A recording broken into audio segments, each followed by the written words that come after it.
La parole est à présent à Monsieur Stéphane Ablot pour le groupe socialiste. S'il vous plaît. Monsieur. Allez, un peu de silence dans cet hémicycle. Monsieur Stéphane Ablot a la parole. Monsieur le Premier ministre, la question de l'accès aux soins préoccupe de nombreux Français. Avec notamment les collègues de mon groupe, nous avons obtenu récemment 1 milliard d'euros supplémentaires pour nos hôpitaux. Nous avons obtenu également un nombre minimum de soignants par patient hospitalisé. D'autres défis nous attendent. Je pense au scandale des stationnements payants dans les hôpitaux à Saint-Étienne, Le Mans, Brest, Bordeaux, Cambrai, Le Havre. La colère gronde. À Nancy notamment, le combat continue dans les ronds-points. Je tiens à saluer la présence de Morissette et Cathy, 2 gilets jaunes qui sont là. On peut les applaudir. Merci à vous. Merci à vous de vous battre pour cette jeune femme qui parcourt 200 km par jour. Elle rend visite à sa mère en soins palliatifs. Est-ce normal qu'elle paye 300 € par mois de parking? L'hôpital de demain mérite mieux et l'État va y jouer un rôle déterminant. Je vous donne l'exemple du nouvel hôpital de Nancy. Il est situé sur le technopôle de Vendœuvre dont il est une locomotive. Les chiffres sont parlants. Classé dans le top 5 des hôpitaux en France, 785 millions d'euros d'investissement, dont 410 millions d'euros provenant de l'État pour sa rénovation. Une capacité de 1500 lits sera inchangée. 10 000 emplois sont prévus d'ici 2030.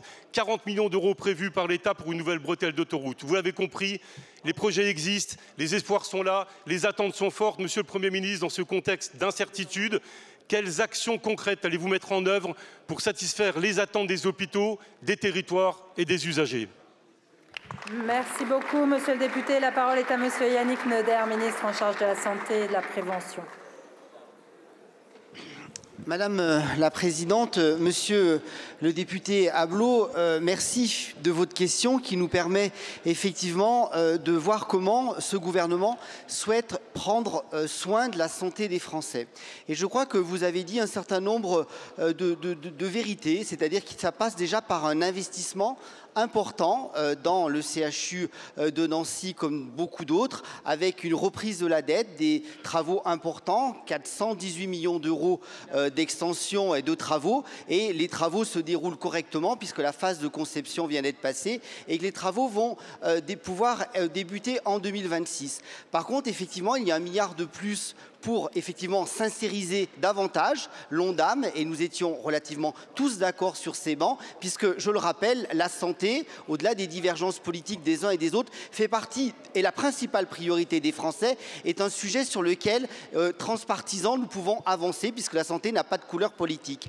Maintenant, dernier point, pour pouvoir améliorer les conditions d'offre de soins, il faut plus de soignants. Si actuellement, sur la crise de la grippe, les hôpitaux tiennent, c'est grâce à l'engagement des soignants. Donc nous avons soutenu cette proposition de loi ici dans cet hémicycle du député Garot et la proposition de loi du sénateur Jomier pour justement fixer un cap, redonner la confiance au personnel hospitalier avec des ratios de soignants pour retrouver cette quête de sens, car tout n'est pas que question d'argent, et nous allons mettre les moyens pour former plus, pour former mieux davantage de soignants. Concernant la question du parking, je reverrai avec...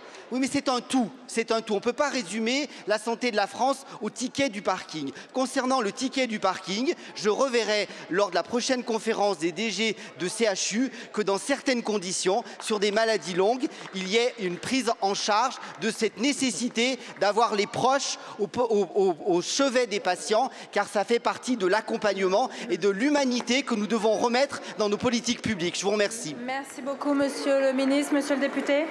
Oui, simplement, je pense que les Français sont en attente qu'on dépasse un petit peu les clivages politiques et qu'on travaille pour eux, c'est important. Merci. Merci beaucoup, monsieur le député. La parole est à monsieur Jean-Pierre Vigier.